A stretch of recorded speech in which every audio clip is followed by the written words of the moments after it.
Today is a sad day in hip hop and in music. Earl DMX Simmons has passed away. I don't want to speculate how or what. There's reports out, but there's also multiple reports saying different things. I don't know how he passed. All I know is he passed away.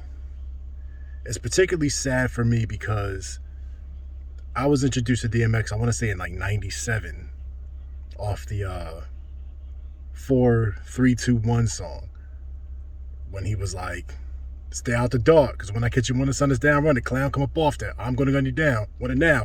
However it's going to go, it's going to be that. You see that? See the shit will get... Oh, fuck. See that? The shit will finish you, dog. Believe that. Oh, my God. I couldn't get that out. And ever since then, it was like, coming off the heels, after that, Dark as Hell is Hot, Flesh of My Flesh, Blood of My Blood, The Great Depression, all those other albums, great. But DMX's music hit me differently back then, because as a 15-year-old, 14, 15-year-old, 15 years old was when my mom passed, right? I was listening to DMX, Linkin Park, a lot of angsty music, even Eminem to an extent, because it was full of angst and just emotions I was feeling at the time. I was pissed off at the world. I felt I felt anger. I felt saddened. And a lot of that music, resonated with me back then as a teen. We're talking 20 something years ago. And you listen to the lyrics, they haven't changed from DMX. It was always pain. But with this pain in his music, there was also joy when he spoke about, God and stuff. And I'm not a God person. Me and God had our discussions a long time ago. That's a whole nother topic for a whole nother day. I don't go to any religion or deity, but you listening to every prayer in all of his albums, you know that he felt that way about his God, his Jesus, his higher power. He's spoken a way most priests and pastors and, ministers wish they could come across or convey to their congregation. DMX's music, to me, I play that shit all the time. All the time. And even after he passed, all the time in my playlist now, this keeps popping up. Remembrance of DMX. I'm like, how do y'all fucking know this? Because I have so many of his albums on there. I'm not doing this shit to be like, oh, I never met the man. And there's a lot of people that be like, oh, well, how can you feel a way about a celebrity you never met? I've seen him in passing in Atlantic City. People get starstruck. I didn't get starstruck. I just got nervous because he had a crew of people with him. I wasn't going to go up to him and be like, yo, your music was the fucking soundtrack to my life in 98, 99, 2000. But I wasn't going to do that because, he had a crew of motherfuckers around him. And, I didn't want to get barked on. I didn't know the motherfucker like that. But that music,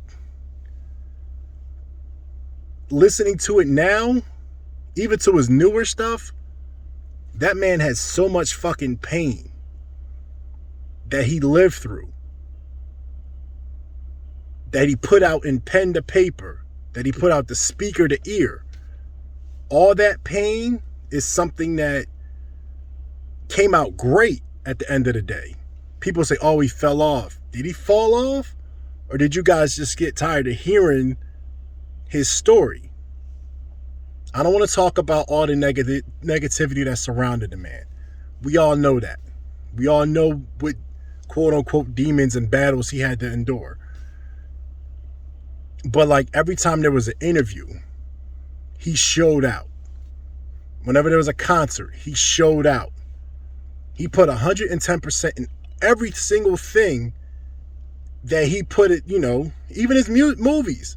His movies he wasn't the top greatest actor of all time, but for what he did, there was a big jump between Belly and Cradle to the Grave, acting wise.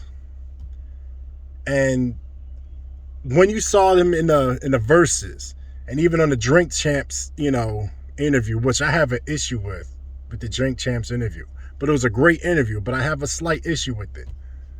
But I ain't gonna get into that. That man lived his truth. He spoke about what he spoke about.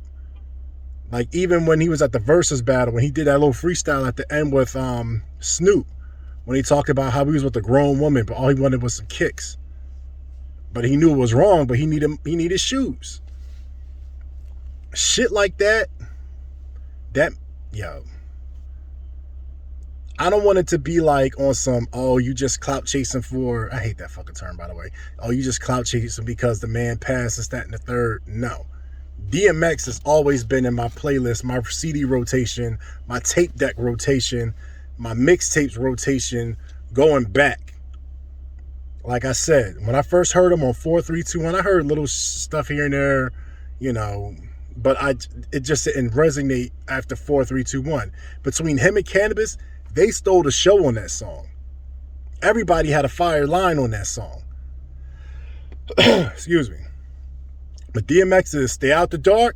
I was like, damn, this motherfucker came in here beasting. I'm rambling. I get it. People probably going to cut it off early. But motherfucking DMX, Darkman X, Dogman X, whatever the hell you want to call him, he is in my top 10. Always have been since 2003. I put him in my top 10 of all time, 2003. Back then, he's always been. He may go up and down some days depending on my mood. Shit. Has it been 20? It's been over 7 years. All right. So, when you're young, you do dirt. Whenever you do dirt, guess who you listen to? Well, I listen to DMX and some hardcore rage and shit. So, I don't know. I'm rambling. It is what it is. I hate to say that. It's not, it is what it's sad. It's a sad day. A man lost his family. And when I say a man lost his family, he can no longer be around his family. The family lost their man. All right, I'm done.